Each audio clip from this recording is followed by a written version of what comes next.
तो जैसा कि हमने लास्ट एपिसोड के अंदर देखा था, गोमिंग का फादर जो होता है वो गुस्से में अपने मन में सोचता है कि जो वो फान था वो पास्ट में मेरी फियांसे को उठा कर ले गया था और अब इसके यहाँ पर सन इन लो ने आकर मेरी बेइज्जती की है, मैं इन्हें छोड़ूंगा नहीं।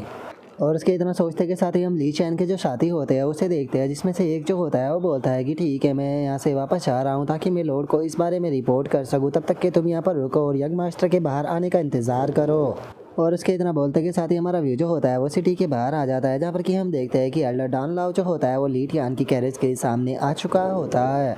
और अब जो एल्डर डॉन लाओ होता है वो ली टियान के पास में आते हुए उससे बोलता है कि मिस्टर ली, सच में ये मेरे लिए ब्लेसिंग की बात थी कि मैं यहाँ पर जो जियांग सिटी है उसके अंदर आया और आपसे मिला। मैंने कुछ टाइम पहले ही जो ईस्टर्न शोई इम्पेरल सिटी है उसके अंदर अपना एक न्यू एल्केमी रूम जो है वो बनाया है, तो अगर आपके पास में टाइम हो तो आप वहाँ पर ज़रूर आना। जो सुनते के साथ ही ली टियान जो होता है वो उसे बोलता है कि ठीक है, जिस टाइम पर मेरे पास में टाइम होगा तो मैं यहाँ पर जो तुम्हारी एल्केमी रूम है उसे देखने के लिए ज़रूर आऊँगा।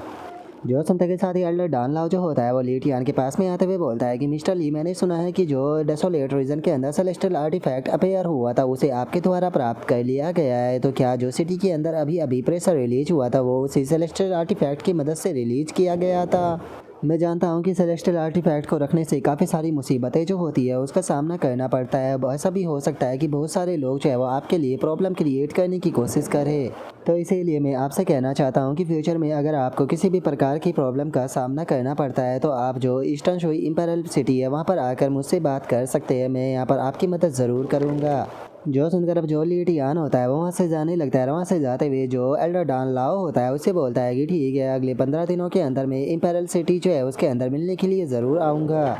जो सुनते के साथ ही एल्डर डॉन लाओ जो होता है वो भी काफ़ी ज़्यादा खुश हो जाता है और खुश होते हुए बोलता है कि ये ओल्ड मैन जो है वो आपके आने का इंतज़ार करेगा और इससे अलग मिस्टर ली टियान प्लीज़ अपना ध्यान रखिएगा। और उसके इतना बोलते के साथ ही हम देखते हैं कि ली टियान की जो कैरेज होती है वो आगे बढ़ने लगती है और तभी हमारा व्यू जो होता है वो जियाओ यी के ऊपर आ जाता है। और जो जियाओ यी होता है वो ली टियान से बोलता है कि फादर, आपने उन लोगों को जो सेलेस्टियल आर्टिफैक्ट है वो दिखा दिया है, तो इसीलिए मुझे डर है कि शायद अब वे लोग जो है वो आपसे सेलेस्टियल आर्टिफैक्ट को लेने के लिए आपके लिए और भी ज़्यादा प्रॉब्लम ही जो है वो क्रिएट कर सकते हैं। जो सुनकर ली टियान जो होता है वो मुस्कुराने लगता है और मुस्कुराते हुए बोलता है कि इस चीज़ से कोई फ़र्क नहीं पड़ता, एक पहाड़ के ऊपर चाहे जितनी भी सारी चींटियाँ जो है वो क्यों ना चढ़ जाए, लेकिन वे कभी भी जो पहाड़ होता है उसे नहीं हिला सकते। और इससे अलग कभी कभी हमें जो अपनी स्ट्रेंथ होती है वो शो भी करनी पड़ती है, ताकि जो समझदार पर्सन होता है वो पहले ही पीछे हट जाए और जो भी वकूफ़ होते हैं वो मरने के लिए आगे आ जाए। और उसके इतना बोलते के साथ ही हम देखते हैं कि जो जियाओ जी होती है वो भी यहाँ पर आ जाती है और वो आकर हंसते हुए बोलती है कि जियाओ ये क्या बात है, तुमने तो इन्हें फादर बोलना शुरू कर दिया, ऐसा लगता है कि डेसोलेट रीजन की जो ट्रिप थी वो बिल्कुल भी बेकार नहीं गई। और अब जियाओ जी की इस बात को सुनने के बाद साथ ही जो जियाओ ये होता है वो भी मुस्कुराने लगता है। तभी हम देखते हैं कि जो शू फैंग होता है वो भी वहाँ पर आ जाता है और वहाँ पर आने के बाद में वो ली टियान से बोलता है कि यंग मास्टर जो शी कोंग जुआन था आखिर उसके बारे में क्या हुआ। जो सुनते के साथ ही ली टियान जो होता है वो शू फैंग को लेकर एक दूसरी जगह पर आते हुए उससे बोलता है कि मैंने जो उसकी सोल थी उसे ऑलरेडी सर्च करना शुरू कर दिया है, लेकिन अगर उसकी की मेमोरी की बात की जाए तो वो पूरी तरह से क्लियर नहीं है। और अब इतना बोलते के साथ ही ली टियान जो होता है वो उसकी मेमोरी या जो होती है उसे निकाल लेता है और अब उस मेमोरी के अंदर हम 9 क्लाउड सेक्ट का जो मास्टर होता है उसे देख पाते हैं, जो कि किसी पर्सन के पास में आया होता है और उस पर्सन के पास में आते हुए उसे बोलता है कि और हाइनेस, मैंने यहाँ पर आपने जो आइटम भी कलेक्ट करने के लिए बोला था सबको कलेक्ट कर लिया और उसी के साथ में जो सीक्रेट चैम्बर है उसकी लोकेशन केवल मैं ही जानता हूँ। और इसके इतना बोलते के साथ ही उसके सामने खड़ा हुआ जो पर्सन होता है वो बोलता है कि तुमने काफ़ी अच्छा काम किया। और इसके इतना बोलते के साथ ही हम देख पाते हैं कि जो सामने पर्सन खड़ा होता है उसका क्लियर चेहरा जो है वो बिल्कुल भी नज़र नहीं आ रहा होता। और अब इस चीज़ को देखने के बाद में जो शू फैंग होता है वो बोलता है कि अगर इस मेमोरी को देखा जाए तो ऐसा लगता है कि शी कोंग की मेमोरी जो है उसके साथ में फोर्सफुली छेड़छाड़ जो है वो की गई है। जो सुनते के साथ ही ली टियान जो होता है वो उसे बताता है कि इसे माइंड डेवरिंग टेक्निक जो है वो कहा जाता है। अगर तुम जानना चाहते हो कि ये लोग क्या बात कर रहे हैं तो यहाँ पर तुम्हें उस पर्सन को ढूंढना होगा जो कि यहाँ पर जो जी कोंग है उसकी मेमोरी के अंदर दिखाई दे रहा है।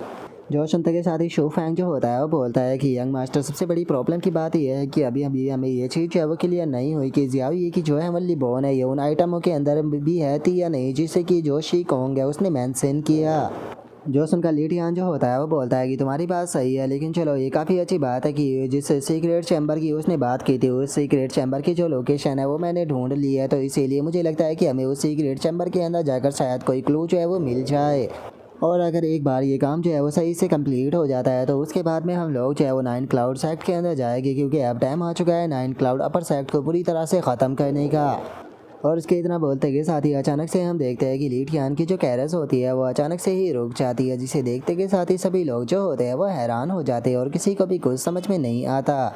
और अब जो शी यू होती है वो मिंगयू के पास में आते हुए उसे बोलती है कि ब्रदर मिंगयू, आपने अचानक से जो कैरेस थी उसे क्यों रोक दिया। जो सुनने के बाद में मिंगयू जो होता है वो बोलता है कि सच बताओ तो मैं भी सेम यही चीज़ सोच रहा हूँ। जो सुनते के साथ ही शू फैंग भी बाहर आ जाता है और बाहर आते हुए बोलता है कि जो ड्रैगन स्टीड होते हैं वो यहाँ पर बहुत ही ज़्यादा एक्स्ट्रा ऑर्डिनरी होते हैं, दूर से ही खतरे को महसूस कर लेते हैं और अगर ये यहाँ पर रुके हैं तो पक्का आसपास में खतरा है। और अब उसके इतना बोलते के साथ ही सामने बैठे हुए हमें उस ओल्ड मैन को देख पाते हैं, जो कि कोई और नहीं बल्कि वही होता है जिसकी की जियाओ ने स्टार्टिंग में मदद की थी। और अब उस ओल्ड मैन के ऊपर जो मिंगयू होता है उसका ध्यान भी चला जाता है, जिसे देखने के बाद में जो मिंगयू होता है वो बोलता है कि 1 मिनट, वहाँ पर कोई मौजूद है। और उसके इतना बोलते के साथ ही जो जियाओ जी होती है वो भी बाहर आ जाती है और बाहर आते के साथ ही उस ओल्ड मैन को पहचानते हुए बोलती है कि 1 मिनट में इस ओल्ड मैन को जानते हो। और इतना बोलते ही जो जियाओ जी होती है वो भागते हुए उस ओल्ड मैन के पास में आने लगती है और उस ओल्ड मैन के पास में आते हुए बोलती है कि ओल्ड ग्रैंडपा, आप यहाँ पर क्या कर रहे हो। और जियाओ जी के इतना बोलते ही जो शू फैंग होता है वो उसे रोकने की कोशिश करता है, तभी मिंगयू उसे बोलता है कि चिंता मत करो, वो ओल्ड मैन जो है उसे हम लोग जानते हैं। जिस टाइम पर हम जियांग सिटी के अंदर इंटर किए थे तो उस टाइम पर हम उससे मिले थे, वो बस एक ऑर्डिनरी पर्सन है। और उसके इतना बोलते के साथ ही जियाओ जी जो होती है वो उस ओल्ड मैन के पास में आते हुए उसे बोलती है कि ओल्ड ग्रैंडपा, आप यहाँ पर क्या कर रहे हो, आप दोबारा से इसी तरह से बैठे हुए हो, क्या आपको दोबारा से भूख लगी है। जो सुनते के साथ ही वो ओल्ड मैन भी जियाओ जी की तरफ देखने लगता है और बोलता है कि अरे लिटिल गर्ल, ये तो तुम हो। और अब इतना बोलकर वो ओल्ड मैन जो होता है वो भी खड़ा होने लगता है और खड़ा होते हुए बोलता है कि मैं यहाँ पर किसी के आने का इंतजार जो है वो कर रहा था। जो सुनते के साथ ही जो जियाओ जी होती है उसे भी कुछ समझ में नहीं आता और वो बोलती है कि आखिर आप किसके आने का इंतजार कर रहे हो। और उसके इतना बोलते के साथ ही जो ली टियान होता है वो भी कैरेट से निकल कर बाहर आने लगता है और अब ली टियान को बाहर आता हुआ देखकर जो जियाओ जी होती है उसका ध्यान भी उसके ऊपर चला जाता है और वो बोलती है कि ग्रैंडपा, कहीं ऐसा तो नहीं कि आप जो मेरे फादर है उन्हें जानते और उन्हीं के आने का इंतजार कर रहे थे। और उसके इतना बोलते के साथ ही जो ली टियान होता है वो भी जो ओल्ड मैन होता है उसके पास में आ जाता है और जो जियाओ जी होती है उसे बोलता है कि जियाओ जी, जल्दी से तुम कैरेट के अंदर जाओ। और अब ली टियान के ऐसे सीरियस एक्सप्रेशन को देखने के बाद में जो जियाओ जी होती है वो भी कुछ नहीं बोल पाती और वो समझ जाती है कि यहाँ पर कुछ ना कुछ गड़बड़ है, इसीलिए वो भी चुपचाप जो कैरेट होती है उसकी तरफ जाने लगती है। और अब वहाँ पर बस केवल ओल्ड मैन और जो ली टियान है वो दोनों ही रह जाते हैं। तभी वो ओल्ड मैन जो होता है वो ली टियान से पूछता है कि क्या तुम्हारा ही नाम ली टियान है। जो सुनने के बाद में ली टियान उससे बोलता है कि हाँ, मैं ली टियान हूँ। जो सुनते के साथ ही वो ओल्ड मैन जो होता है वो बोलता है कि ठीक है, मैं तुम्हें यहाँ पर अपने आने का रीज़न बताता हूँ। मैं यहाँ पर जो डिंग फैमिली का डिसेंडेंट है उसके बिहार पर यहाँ पर आया हूँ। और अब डिंग फैमिली का नाम सुनते के साथ ही जो ली टियान होता है उसे भी डिंग जी के बारे में याद आने लगता है। ली टियान बोलता है कि डिंग फैमिली का डिसेंडेंट, क्या तुम यहाँ पर डिंग जी जो है उसकी बात कर रहे हो। जो सुनते के साथ ही वो ओल्ड मैन जो होता है वो बोलता है कि हाँ, मैं उसी डिंग जी की बात कर रहा हूँ, उसी के कहने पर मैं यहाँ पर आया हूँ। और अब इस चीज़ को सुनते के साथ ही ली टियान भी अचानक से सीरियस होते हुए उससे बोलता है, अगर तुम डिंगजी के कहने पर यहाँ पर आए हो तो इसका मतलब ये साफ है कि तुम्हें इमोर्टल भी लाओ हो तियानसी माउंटेन से। और अब ली टियान की इस बात को सुनते ही वो ओल्ड मैन भी सीरियस हो जाता है और हमें बताया जाता है कि ये ओल्ड मैन जो है वो कोई और नहीं बल्कि इमोर्टल भीलाओ है, जो कि तियानसी माउंटेन से बिलोंग करता है। और अब हम देखते हैं कि जो इमोर्टल भीलाओ होता है वो अपना ओरा जो होता है उसे रिलीज करना शुरू कर देता है, जहाँ पर कि उसका ओरा बहुत पावरफुल होता है, जिसे देखते के साथ ही ली टियान जो होता है वो भी अपने ओरा को रिलीज करना शुरू कर देता है। और अब उनके दोनों के ओरा से बचने के लिए जो मिंगयू और जो शू फैंग होते हैं वो दोनों वहाँ पर एक शील्ड जो होती है वो बना देते हैं। और उस ओल्ड मैन के प्रेशर को देखने के बाद में जो मिंगयू होता है वो घबराते हुए बोलता है कि जरा एक बार देखो तो ये पावर का प्रेशर कितना ज़्यादा है, मुझे ये मत कहना कि ये ओल्ड मैन जो है वो एक इमोर्टल है, क्योंकि अगर ये ओल्ड मैन जो है वो एक इमोर्टल है तो फिर आखिर हम लोग इसके सामने कैसे टिक पाएंगे। जो शंता के साथ ही शू फैंग जो होता है वो मिंगयू को शांत करते हुए उसे बोलता है कि मिंगयू, तुम शांत हो जाओ, अभी हमें जो चीज़ें हैं उन्हें ऑब्जर्व करने दो। अगर यहाँ पर चीज़ें जो है वो बिल्कुल भी गलत जाती है तो हम तभी के तभी यहाँ से पीछे हट जाएंगे। और अब शू फैंग के इतना बोलते के साथ ही हमारा आज का एपिसोड जो होता है वो यहीं पर ही कंप्लीट हो जाता है। तो नेक्स्ट एपिसोड के अंदर देखिए कि आगे क्या होता है। अगर आप लोगों को वीडियो अच्छी लगी हो तो लाइक करना, चैनल को सब्सक्राइब करना। मैं मिलता हूँ नेक्स्ट एपिसोड के अंदर, तब तक के लिए बाय बाय गाइस।